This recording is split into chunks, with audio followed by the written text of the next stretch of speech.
What's up guys? Ngayon tuturuan kayo ng tamang paglilinis ng motor. I-share ko sa inyo kung paano yung paglilinis ko ng motor. Nakasanayan naman natin yung paglilinis ng motor is timba lang, tas shampoo or sabon. Tas okay na yon. Pero ito mas safe para hindi masyado magasgasan yung fairings ng mga motor. So kapag maglilinis ako ng motor ko, etong mga bagay lang yung mga ginagamit ko. Siyempre unang-una yung hose, pantubig. Tapos meron tayo ditong container. Lalagyan natin siya ng tubig para doon natin babanlawan yung pinunasan natin doon sa fairings ng motor.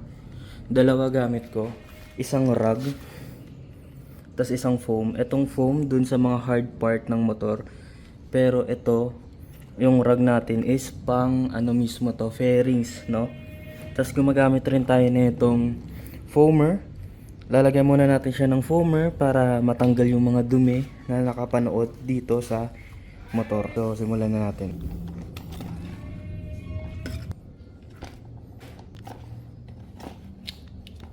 Meron pa pala ito. Kita ba? Pang detailing to. Detailing brush. So, kung may susi kayo dito, mas mabuti kung tatanggalin nyo muna. Tapos, yun, center stand na natin. So wala ka ng center stand, pero meron tayo na itong pangpatayo spool. So lagay na natin.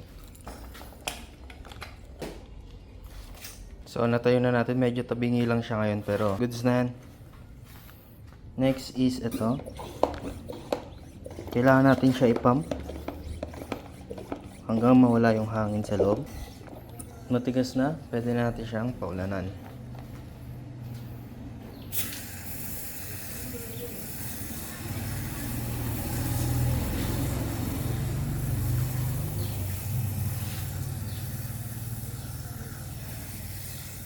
Ito nga pala, kung katulad ng motor ko yung motor nyo, which is naked bike, iwasan yung basain masyado yung loob niya. Kasi pag binasya nyo yung loob niya, may chance na mag-check engine yung motor nyo dahil mababasa yung kanyang electronics. Kasi naka-naked tayo eh. So, naked bike, ibig sabihin, pag naked bike, ibig sabihin, naka-expose yung makina niya. So, as much as possible, wag nating basahin masyado yung internals niya. Yan, hanggang radiator lang tayo. Yan lang.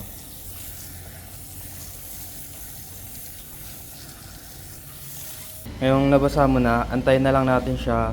Sabihin natin mga 3 minutes, 5 minutes para lang bumaba yung mga dumi. Tapos, i-spray na natin siya ng tubig. Ngayon, mag-wait lang yung mga 3 to 5 minutes para lang bumaba yung mga dumi. Tapos, pag naka-naked bike kayo, o katulad ng motor ko, iwasan nyo masyado basain yung internals niya dito banda sa loob. Kasi may chance na baka mag-check engine kayo. So, ganyan lang. Wait nyo lang siya matuyo. Hindi naman matuyo, mag-drip down lang yung mga debris or mga dumi, no? Pagtapos niyan, ito first pa lang yan. Ngayon, pwede na natin siyang basain ng tubig at i-coat ulit ng shampoo para naman punasan na natin siya. So, tara.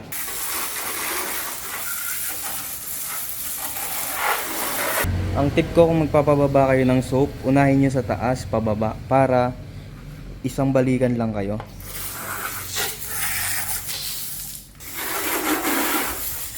Paano ibaba?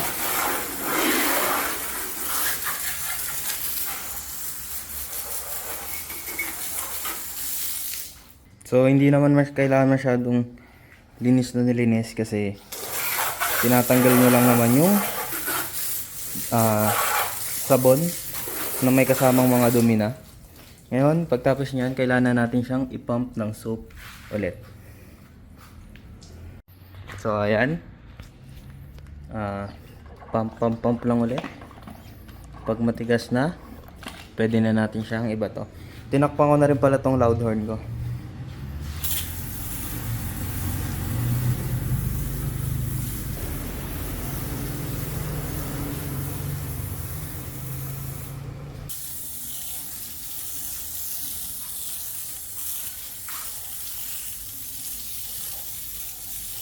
So ayan, nabasa na natin siya. Pwede na natin siyang punasan. Ngayon, ang gamit kong pamunas is itong rag. Sabay meron tayo ditong tubig para pag tapos ng isang flarings, babanlawan natin siya. So, yun.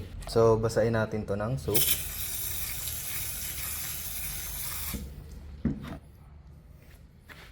Tapos pwede na tayo magpunas.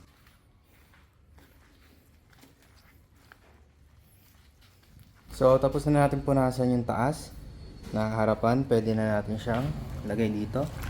Mabanlawan. At same procedure naman pero sa kabila. No? Tapos meron kasi tayong mga part ng motor dito, katulad nito. Hindi nakakasya masyado yung squeegee o yung pampunas. Ulitin ko na may dumaan eh. Hindi nakakasya yung pampunas natin. So gagamitan natin siya netong detailer. So pag mga ganito, ganyan lang siya. No? Paikot-ikot mo lang siya ganyan. Yan. Paikot-ikot mo lang siya sa mga parts na masisikip, ganun. And proven talaga na gumagana to. No?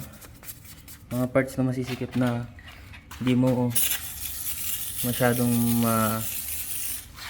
malinis, gamitan mo lang nito. Yan. Sureable yan.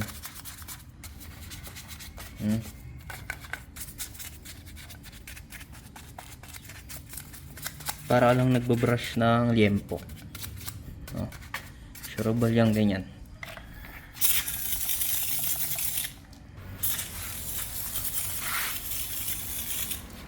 Dito sa mga calipers, yan. Sama mo lang yan sa paglilinis. Mas pogi ang motor kapag mas malinis. Yan ang tandaan natin.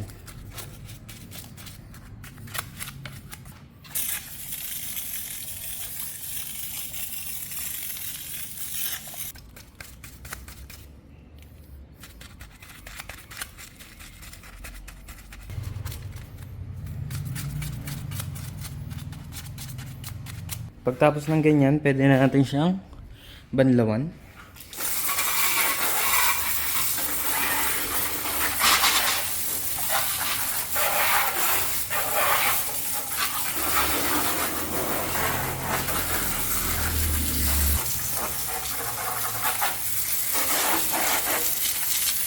Ayan, makikita nyo dito, maitim na. Ngayon hindi kasi masyado marumi yung motor. Pero makikita nyo pag binanlawan nyo yan, madaming itim-itim doon sa dulo. No? Ayan, may makikita ka dyan, mga buhangin. So yun ang kinagandahan kapag, so ulitin ko, yun yung kinagandahan kapag nilalagay, binabanlawan nyo pag naglilinis kayo.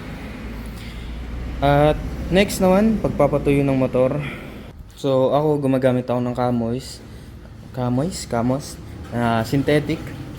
Pero kayo kung gusto niyo gumamit ng, ulitin ko, ako gumagamit ako ng ang dami. Gumagamit ako ng Kamos. Pero kayo kung meron kayo, kung wala kayo, pwede naman yung mga towel lang panglinis. So ito ang kinagandahan ng Kamos. Makita nyo. Bang. Tuyo yan pagka ganyan. Bang, tuyo. Ito, nakita nyo to. Bang, tuyo. No? Ganun kaganda ang may Kamos. Isa pa, ito. Bang, tanggal ang tubig. Pwede ba dito? Bang, makita nyo yung difference ng pagkatuyo niya agad. Sa taas naman, bang, tanggal. No? So, punasan lang natin to.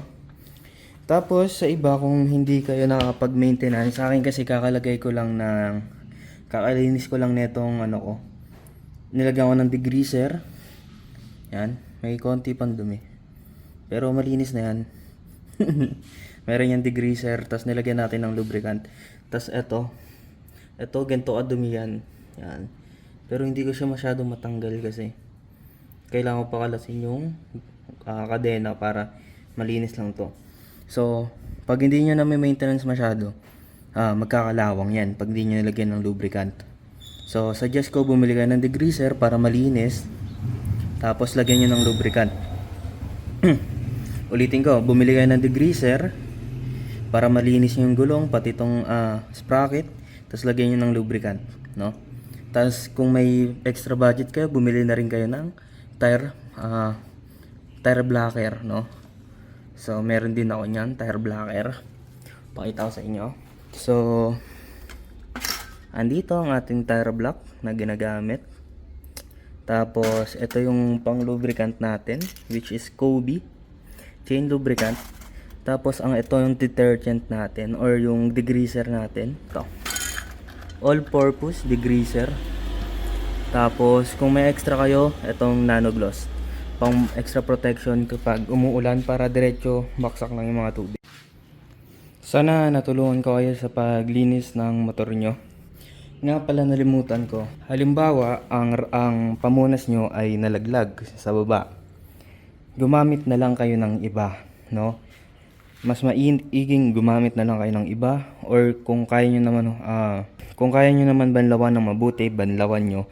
Kasi once na pinang-wipe nyo yan dun sa motor nyo, malamang sa malamang, no?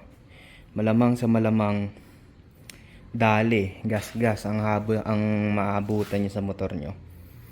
Kung natulungan kayo, maganda yan. Comment kayo sa baba ng iba pang videos na kailangan natin gawin na makakatulong sa inyo.